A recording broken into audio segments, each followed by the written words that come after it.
Assalamualaikum warahmatullahi wabarakatuh. Waalaikumsalam warahmatullahi wabarakatuh. Alhamdulillahi rabbil alamin. Wassalatu wassalamu atamman al-akmalani ala al-mab'uthi rahmatan lil alamin. Wa ala alihi wa ashabihi wa man sara ala nahjihi ila yaumiddin, amma ba'd. Ya ayyuhalladhina amanu taqullaha haqqa tuqatih wa la tamutunna illa wa antum muslimun. وقال سبحانه وتعالى في سورة النساء ولقد وصينا الذين أوتوا الكتاب من قبلكم وإياكم أن اتقوا الله. Telah kuwasiatkan kepada orang-orang sebelum kalian dari kalangan ahli kitab dan juga kepada kalian wahai umat Muhammad, hendaknya kalian bertakwa kepada Allah Subhanahu wa taala. Wa qala subhanahu wa taala وَمَنْ يَتَّقِ اللَّهَ يَجْعَلْ لَهُ مَخْرَجًا وَيَرْزُقْهُ مِنْ حَيْثُ لَا يَحْتَسِبُ وَمَنْ يَتَوَكَّلْ عَلَى اللَّهِ فَهُوَ حَسْبُهُ إِنَّ اللَّهَ بَالِغُ أَمْرِهِ قَدْ جَعَلَ اللَّهُ لِكُلِّ شَيْءٍ قَدْرًا. وقال سبحانه وتعالى يا أيها الذين آمنوا اتقوا الله يا أيها الذين آمنوا إن تتقوا الله يجعل لكم فرقانا.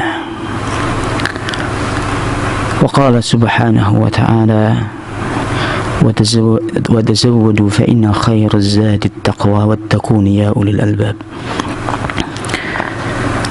Mendengar suara al-iman yang dirahmati oleh Allah dimanapun anda berada, segala puji bagi Allah Subhanahu wa ta'ala. Kita haturkan kepadanya Subhanahu wa ta'ala dengan karunia dan nikmatnya, taufik, kemudahan darinya Subhanahu wa ta'ala. Kita masih diberikan kesempatan untuk beribadah kepada Allah Subhanahu wa ta'ala dengan mendengarkan kajian renungan malam pada malam hari ini. Sungguh nikmat Allah Subhanahu wa ta'ala jamaah menuntut kita agar supaya memperbaiki kesyukuran dan memperbaharui kesyukuran kita kepadanya. Sungguh kok seandainya kita hitung-hitung akan nikmatnya Subhanahu wa ta'ala, kita tidak akan mampu menghitungnya. Wa ataakum bikulli ma sa'altumuh wa in ta'udu ni'matallahi la tuhsuha. Dan aku berikan kepada kalian segala apa yang kalian minta, dan jikalau seandainya kalian menghitung-hitung akan nikmatku, kalian tidak akan mampu menghitungnya. Wa fil ardi ayatun lil mukinin wa fi anfusikum afala tubsirun. Di bumi dan di langit, di alam maya pada ini ada tanda-tanda keagungan Allah Subhanahu wa ta'ala, tanda-tanda kebesaran Allah Subhanahu wa ta'ala yang menunjukkan bahwasanya tidak ada sembahan yang berhak disembah kecuali hanya Dia Subhanahu wa ta'ala. Wa fi anfusikum afala tubsirun. Dan pada diri kalian juga ada tanda-tanda kebesaran Allah. Tidakkah kalian mendengarnya? Tidakkah kalian melihatnya dan memfikirkannya, merenunginya, memahaminya? Subhanallah ya jamaah, kaum muslimin dan kaum muslimah dimanapun anda berada, Allah menegur kita dengan ayat ini agar supaya kita senantiasa bersyukur kepada Allah Subhanahu wa ta'ala, meningkatkan kualitas ibadah kita dan ketaatan kepadanya.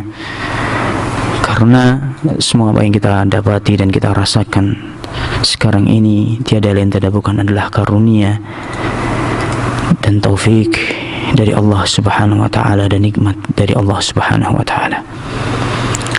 Seyogyanya kenikmatan dibalas dengan kesyukuran, seyogyanya kenikmatan tidak dibalas dengan kelalaian.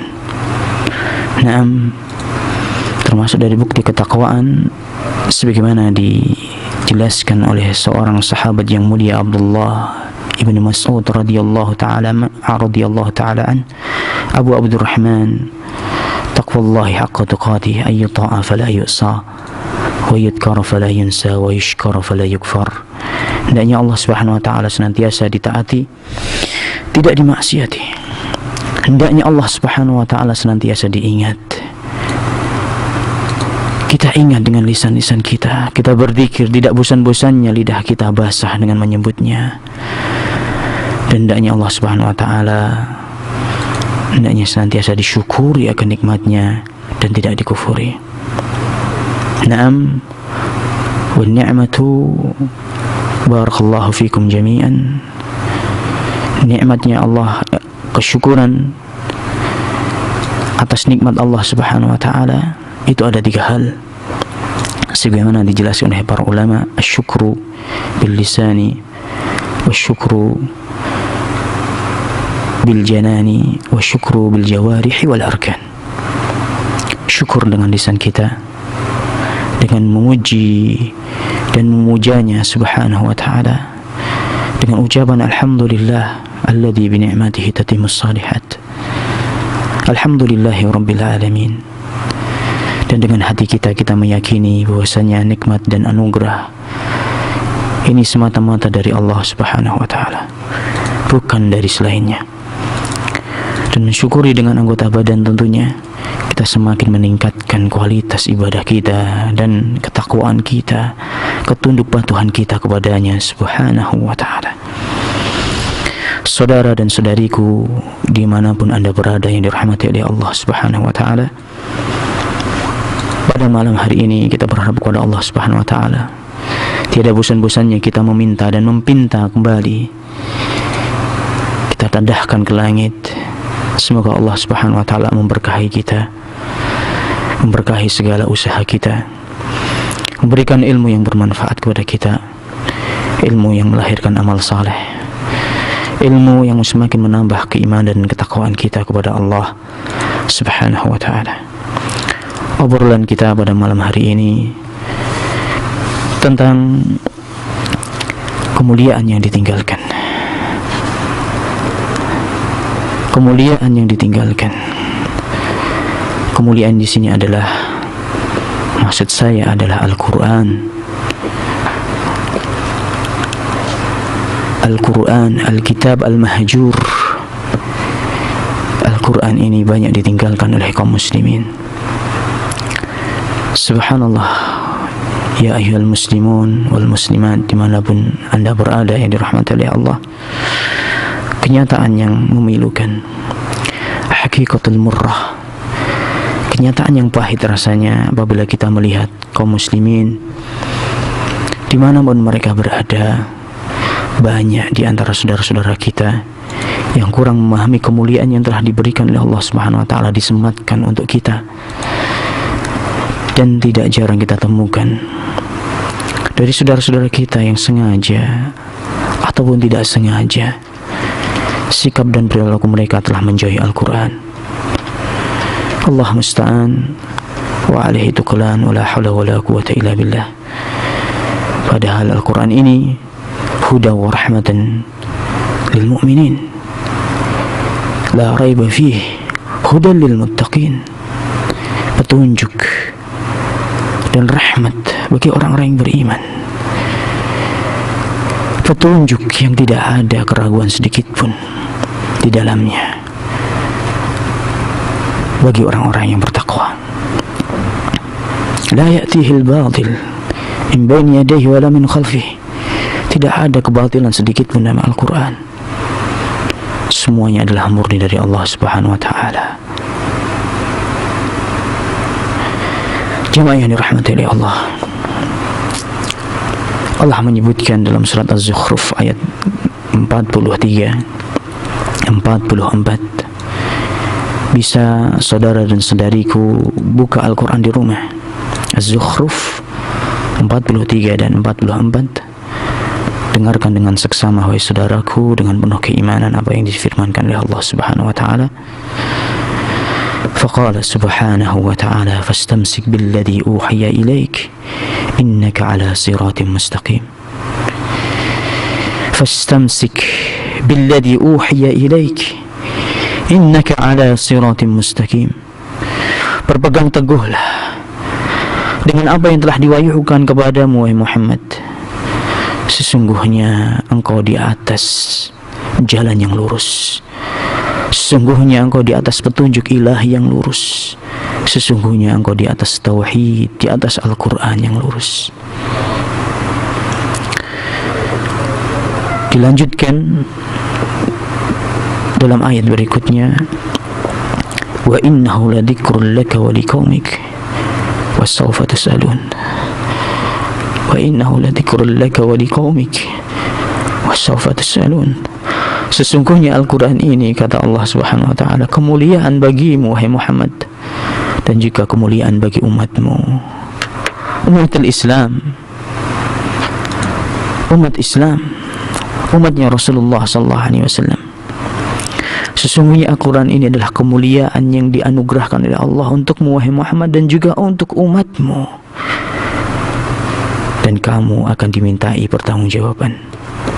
Dan kalian di sini dengan lafaz tus'alun jama' lil mukhatabin, untuk banyak orang, bukan ditujukan kepada Rasulullah SAW saja.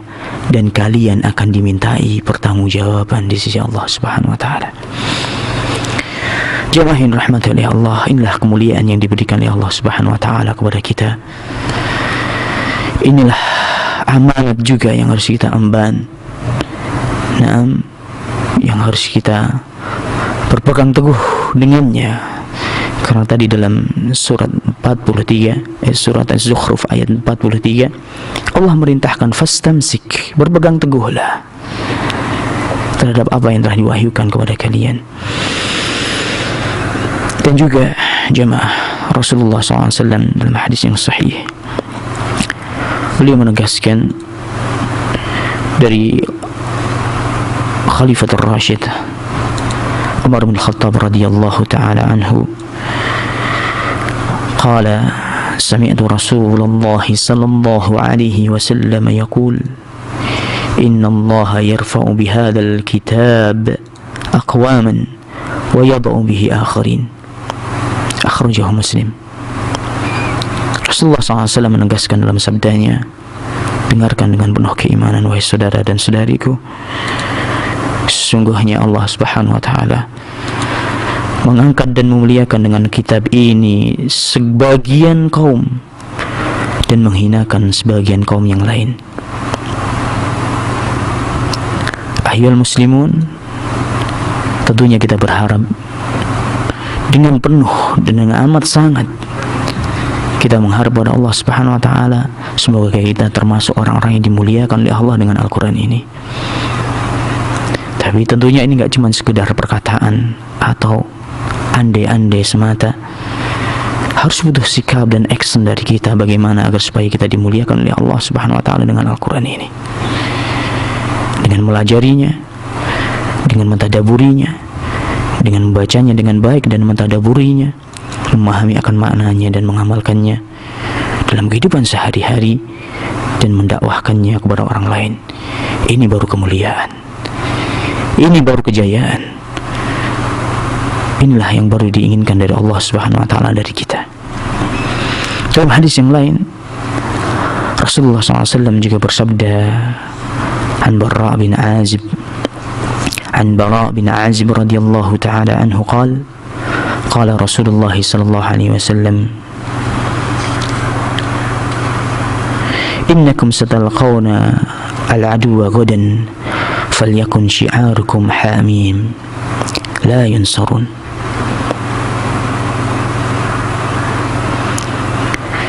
Rasulullah SAW tatkala beliau mau mengomando pasukan dari kalangan mujahidin sahabat, beliau mengatakan, besok kalian akan bertemu dengan musuh, besok kita akan perang.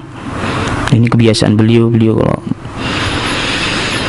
menyerang musuh biasanya di waktu pagi.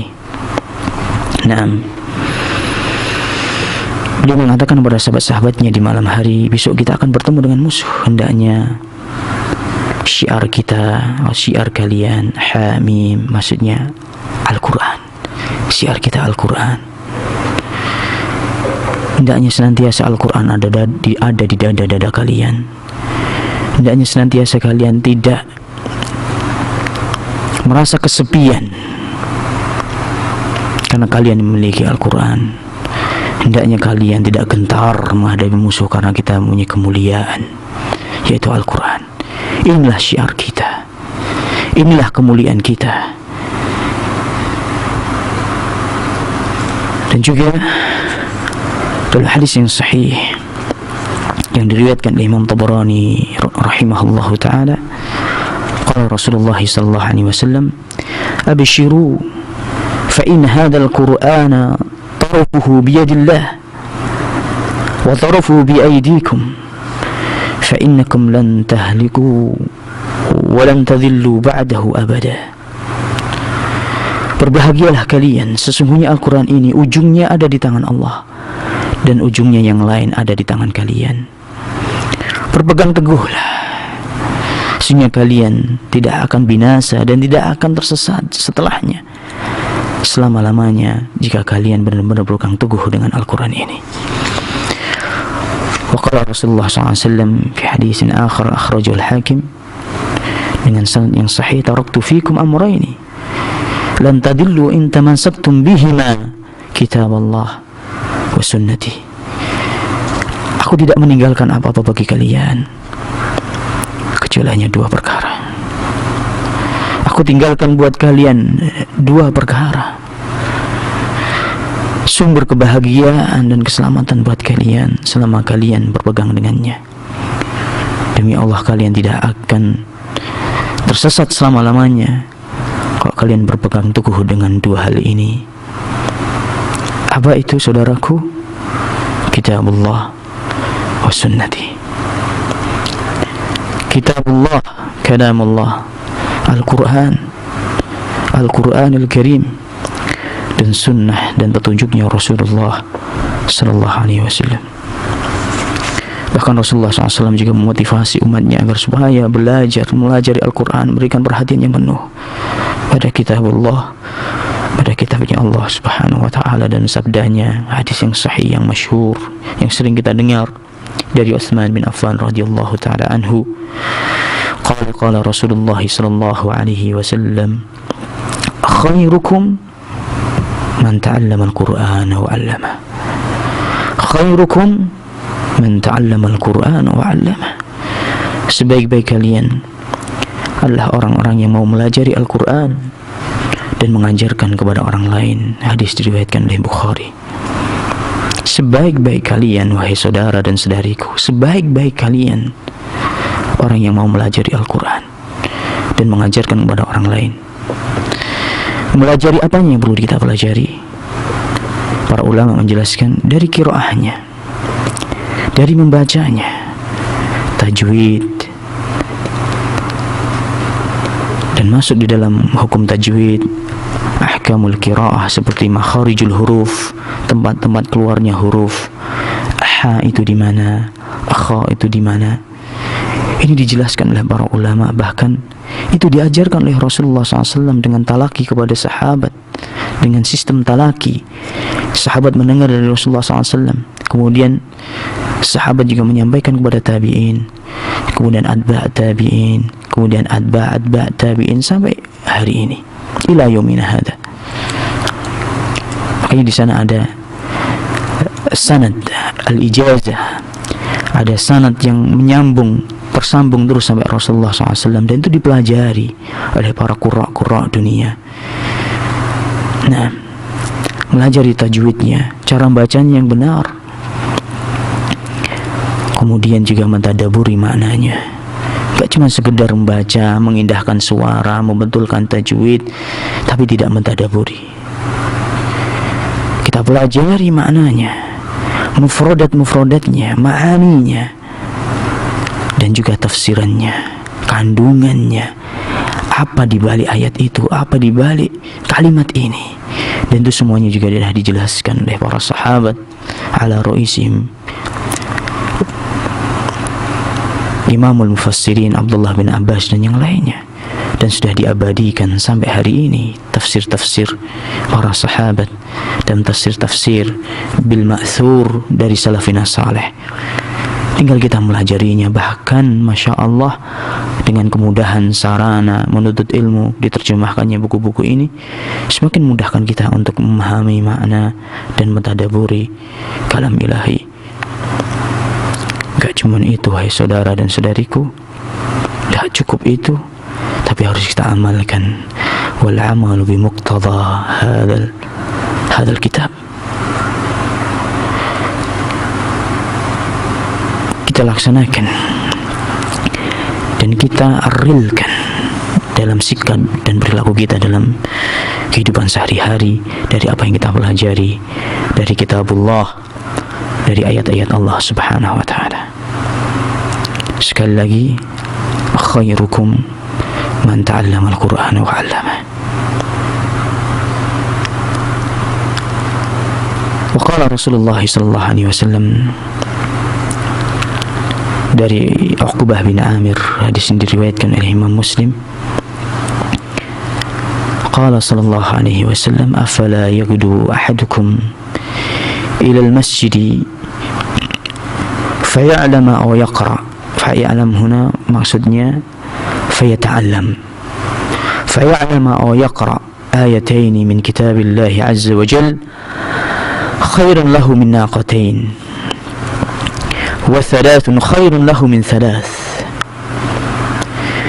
Tidakkah kalian atau salah satu di antara kalian pergi ke masjid dari masjid Allah Subhanahu wa ta'ala, kemudian dia melajari dan baca 2 ayat dari kitabullah, melajari, meresapi, mendalami, memahami, mentadaburi 2 ayat saja dari kitabullah, itu lebih baik baginya daripada 2 unta. 2 unta, Masya Allah, apalagi untanya kok unta merah. Lebih baik baginya daripada 2 unta, dikasih 2 unta. Kok dia pengen menambahi dan melajari 3 ayat, itu juga lebih baik baginya daripada 3 unta. 4 lebih baik baginya dari 4 unta dan selanjutnya. Ya subhanallah, tawaran yang luar biasa, gak gemen-gemen, gak main-main dari Rasulullah sallallahu alaihi wasallam buat kita semuanya, buat umatnya Rasulullah sallallahu alaihi wasallam. Tinggal kita mau ndak, mau beriman atau ndak dengan apa yang diberitakan oleh Rasulullah sallallahu alaihi wasallam dan melaksanakannya. Wa qala Rasulullah sallallahu alaihi wasallam, termasuk dari keutamaan Al-Quran dan melajari Al-Quran dalam hadis yang sahih yang diriwayatkan oleh Imam Bukhari dari jalan Abdullah bin Umar ibn Khattab radhiyallahu ta'ala anhuma عن النبي صلى الله عليه وسلم قال لا حسد إلا في اثنتين. Tidak boleh orang itu hasad kecuali dalam 2 hal yang dibolehkan kita hasad. Subhanallah, hasad itu termasuk dosa besar, termasuk akhlak yang tercela, akhlak yang paling dibenci oleh Rasulullah SAW. Tapi Rasulullah SAW menganjurkan kita untuk hasad terhadap 2 hal. Untuk 2 hal boleh kita hasad. Siapa mereka? Rajulun atahu Allahu malan fayunfikuha ana al-laili wa ana an-nahar. Dalam riwayat yang lain, fayusrifuhu ala halakatihi fil haqq. Wa rajulun atahu Allahu al-Qur'an wa huwa yaqumu bihi ana al-laili wa ana an-nahar. Orang yang diberikan harta oleh Allah Subhanahu wa ta'ala, dilapangkan rezekinya oleh Allah Subhanahu wa ta'ala, dimudahkan baginya asbabul aish wal hayah, sebab-sebab kehidupan dimudahkan bagi dia, kunci-kunci rezeki dimudahkan baginya, dan dia menafkahkannya di jalan Allah, jalan yang hak, jalan yang benar, fisabilillah, malam dan siang, siang dan malam, dan henti-hentinya dia menafkahkan hartanya dan membelanjakannya di jalan Allah. Ya Allah, ya Rabb, Allahu Akbar. Orang seperti ini patut kita iri dan patut kita hasad. Allahu musta'an wa alaihi tukulan. Wala hawla wala quwwata illa billah. Semoga Allah Subhanahu wa taala memberikan rezeki kepada kita semuanya dengan rezeki yang halal. Allahumma amin. Yang kedua, ikhwani, yang patut kita hasati dan kita iri dengannya, orang yang diberikan Al-Quran oleh Allah Subhanahu wa taala. Maksudnya dia banyak menghafal Al-Quran oleh Allah Subhanahu wa taala, atau dia mendapatkan taufik oleh Allah Subhanahu wa taala, cinta kepada Al-Quran, dan dia membacanya sepanjang siang dan malam. Gak ada waktu kosong baginya kecuali diambil mushaf dan dia baca Al-Quran. Dia tidak mau berlalu darinya. Detik demi detik yang berharga dalam hidupnya berlalu begitu saja. Dia isi dengan mentadabburi Al-Quran. Orang-orang seperti ini, orang-orang yang senantiasa, yang patut kita jadikan contoh dan kita iri dengannya. Sungguh ikhwan wa akhwati, saudara dan saudariku yang dirahmati oleh Allah, kalau saya lihat, saya pernah jadi anak pondokan, saya pernah juga mondok, saya juga pernah jadi mahasiswa, saya pernah juga menuntut ilmu di lembaga pendidikan formal. Tapi tatkala saya melihat, Masya Allah, tulabul ilm, anak-anak pondok sekarang ini, pagi habis subuh tahfidz, nyetor setoran kepada ustadznya, malam murojaah, sore nyetor lagi, malamnya murojaah lagi. Bahkan di sana ada model sabak sabagi manzil. Ini model yang diterapkan di sebagian pondok-pondok ahli sunnah wal jamaah dalam tahfidzul Quran. Sabak itu adalah hafalan baru. Sabaki itu hafalan yang 2,5 lembar yang sudah kita hafal yang lalu atau kemarin, 2 hari yang lalu, 2,5 lembar paling tidak, atau 3 lembar, atau bahkan 4 lembar, yang jelas tidak sampai 1 juz. Kalau manzil ini hafalan yang sudah juz-juz yang sudah dia hafal, dia juga murojaah kembali. Sabak juga dia harus siapkan, hafalan baru dia harus siapkan. Sabaki yang kemarin yang sudah dia setorkan 2 lembar atau 3 lembar dari Al-Quran, dia juga ulang-ulang lagi. Manzilnya yang 1 juz, istilahnya mereka 1 juz, dia harus murojaah setiap malam. Setiap malamnya dia harus murojaah 1 juz dari juz-juz yang sudah dia hafal. Subhanallah. Ini di pondok-pondok pesantren kita menerapkan hal seperti ini. Hampir-hampir kok lihat anak-anak itu tidak ada waktu untuk main-main. Dikit baca Al-Quran, untuk sabak, ini untuk sabaki, ini untuk manzil. Rasanya pengen untuk kembali lagi menjadi anak pondok. Subhanallah. Tapi itulah, tidak ada penyesalan itu yang ada di depan. Tatkala jenggot sudah mulai lebat, kepala sudah mulai memutih, sudah tidak ada lagi, istilahnya tidak ada manfaatnya kita menyesal. Kita iri dengan mereka, kita pengen duduk dan menghafal kembali.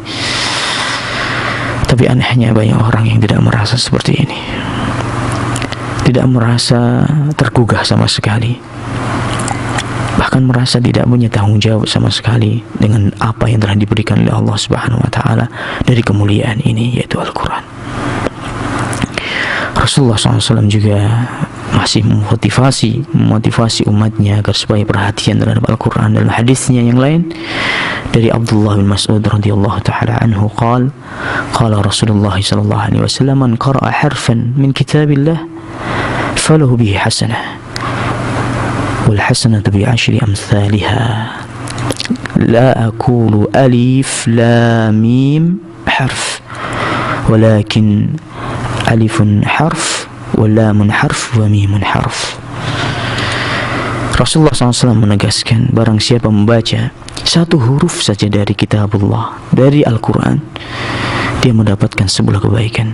Dia mendapatkan kebaikan dan dilipatkan 1 kebaikan menjadi 10 kebaikan. Wal hasanatu bi'ashri amthaliha. Satu kebaikan dilipat gandakan menjadi 10 kebaikan.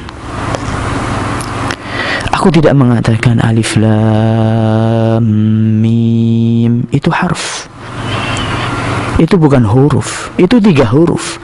Alif itu 1 huruf, lam itu 1 huruf, dan mim itu 1 huruf. Dan setiap huruf adalah 10 kebaikan. Subhanallah. Sudah berapa ribu kebaikan jamaah, saudara dan saudariku, kita tolak dengan mentah-mentah. Kita tinggalkan dalam kehidupan kita. Sudah berapa ribu kebaikan yang ditawarkan kepada kita, kita tidak sudi menerimanya. Ogah-ogahan, malas, lesu rasanya kalau megang Al-Quran, bahkan ngantuk. Inna lillah wa inna ilaihi raji'un wa na'udzubillahi min dzalik. Qala subhanahu wa ta'ala afala yatadabbaruna al-Quran am ala qulubin aqfaluha. Kemudian di penghujung renungan malam ini, para pendengar yang dirahmati oleh Allah, ternyata banyak umatnya Rasulullah SAW yang meninggalkan Al-Quran ini. Bahkan Rasulullah SAW melaporkan dan mengeluhkan ini kepada Allah Subhanahu wa ta'ala, dan diabadikan dalam surat Al-Furqan ayat 30. Rasulullah SAW mengeluhkan dari sikap umatnya. Wa qala rasulu ya rabbi inna qawmi ittakhadhu hadzal qur'ana mahjura. Ya Allah, dan Rasulullah SAW mengatakan, ya Allah, ya Rabb, sungguhnya umatku menjadikan Al-Quran ini sebagai barang hal yang ditinggalkan, mahjur. Sungguhnya umatku banyak meninggalkan Al-Quran ini. Meninggalkan dalam arti para ulama tafsir menyebutkan, Ibnu Katsir dan yang lainnya, Asy-Syaukani dan juga Taisir Karimur Rahman, al-i'radu an, berpaling darinya, yang kufur darinya, kufur terhadapnya, tidak beriman kepadanya. Ini dan barisan yang terdepan dalam makna mahjur.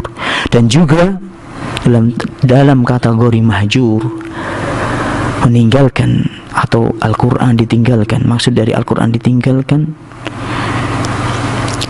dalam kategori makna al-hajr, orang yang tidak mau melajari Al-Quran ini, tidak mau merenungi isinya, wala yatadabbaruhu wala yata'allamu ma'anihi wala ya'mal bih, tidak mau mentadaburinya dan tidak mau melajari akan makna-maknanya dan tafsirnya, kandungan-kandungannya, dan juga dia tidak mau mengamalkannya. Kalau dia melajari, dia tidak pahami, ini masih dalam kategori hajar Al-Quran, orang yang masih meninggalkan Al-Quran. Dia pelajari dengan bacaan yang benar, dia tadaburi, tapi tidak diamalkan, masih dalam kategori orang yang meninggalkan Al-Quran.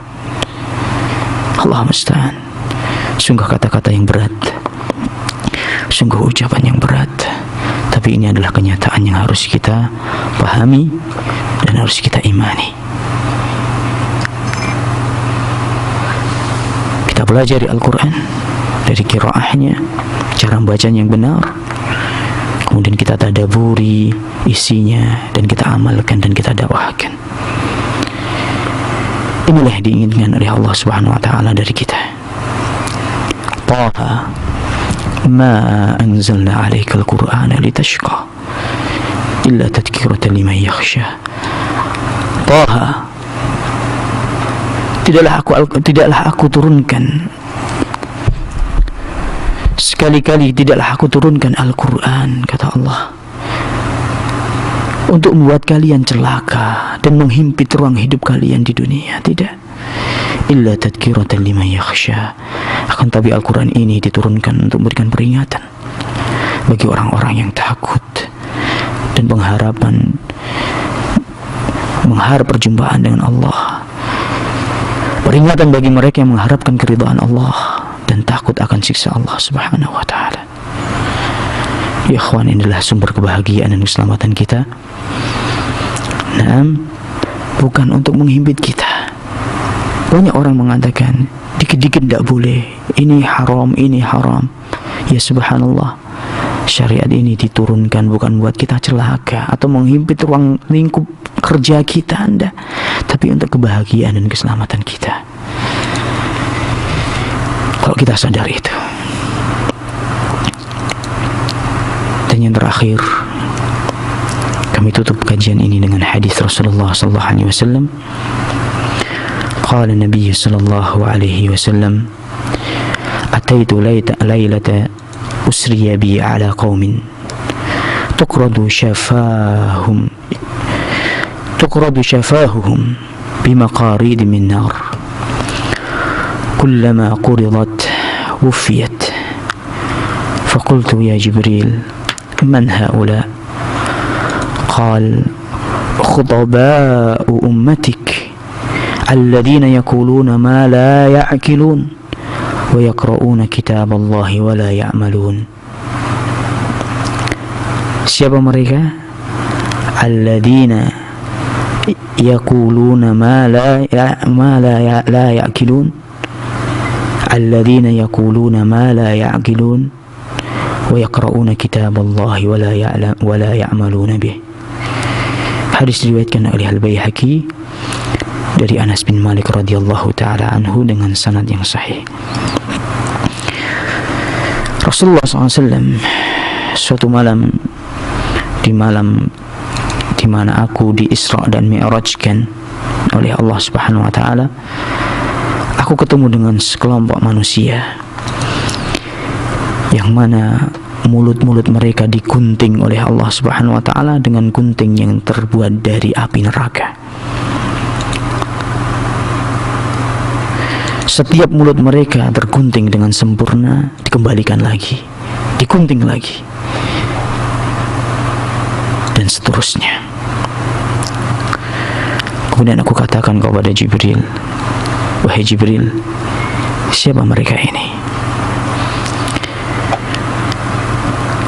Qala Jibril, "Khutaba'u ummatik." Mereka adalah khotib umatmu, para da'i dan ustad. Khutaba, ahli ceramah, Masya Allah, doa yang mengajak manusia kepada kebaikan. Alladzina yaquluna ma la ya'qilun. Akan tetapi mereka mengatakan sesuatu yang tidak mereka pahami dari Al-Quran. Mengucapkan kata-kata, membawa Al-Quran, mengatasnamakan Al-Quran, dalil Al-Quran, tapi mereka salah memahaminya. Tidak memahaminya dengan benar, dengan pemahaman yang benar, sebagaimana dipahami oleh generasi salafun salih, as-sahabah wa tabi'in, atba' tabi'in. Mengatakan sesuatu yang tidak mereka pahami dan membaca dari Al-Quran, kitabullah, akan tapi mereka tidak mengamalkan konsekuensi dari kitabullah tersebut. Allahu Akbar. La hawla wa la quwwata illa billah. Sungguh berat ikhwan, amanat yang telah diembankan Allah Subhanahu wa ta'ala kepada kita, dan harus mau atau tidak mau harus kita emban amanat ini dengan sebaik-baiknya. Kita pegang teguh Al-Quran dan As-Sunnah, kita pelajari Al-Quran dan As-Sunnah, dan kita amalkan dalam kehidupan kita sehari-hari. Dan lebih berat lagi kalau seandainya kita lari, i'rad, berpaling darinya, dan tidak mau melajarinya, tidak mau memahaminya, dan tidak mau mengamalkannya. Sungguh ini bisa dihukumi kufrul i'rad, kufur karena berpaling dari kebenaran. Allah musta'an. Wa alaihi tuqalan wa la hawla wa la quwwata illa billah. Semoga pembahasan yang singkat ini, atau di malam yang semoga Allah berkahi malam kita hari ini, kita mendapatkan ilmu yang bermanfaat. Al-ilmu nafi', ilmu tentunya yang melahirkan setelahnya amal saleh. Naam, dan ilmu yang sudah kita dengar, yang sudah kita pahami banyak, dan sudah banyak hadis-hadis yang lewat dan silih berganti masuk ke telinga kita. Tapi pertanyaannya, sudahkah kita amalkan konsekuensinya? Saudara dan saudari yang dirahmati oleh Allah dimanapun Anda berada, mulai hari kemarin sampai hari ini kita berpindah dari majelis ke majelis, dan saya berharap kepada Allah Subhanahu wa Ta'ala untuk memaafkan dan mengampuni segala kesalahan dan kekurangan kami sebagai hamba Allah yang lemah, Umar Al-Fanani. Dan saya berlindung kepada Allah Subhanahu wa Ta'ala, jangan sampai Allah Subhanahu wa Ta'ala menjadikan saya jembatan yang diseberangi oleh kaum muslimin untuk menuju surga, kemudian saya dicampakkan ke api neraka.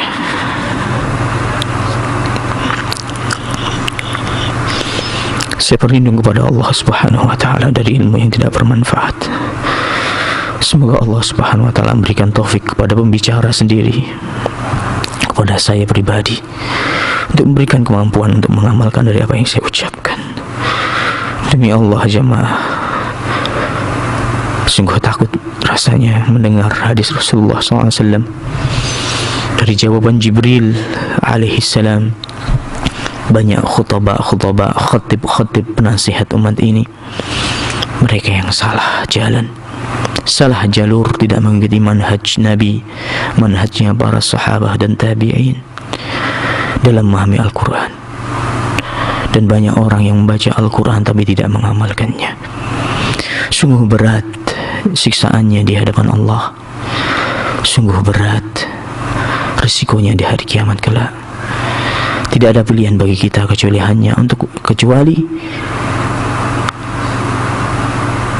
dengan melajari Al-Quran tersebut dengan sebaik-baiknya, memahaminya dengan pemahaman yang benar, kemudian kita amalkan.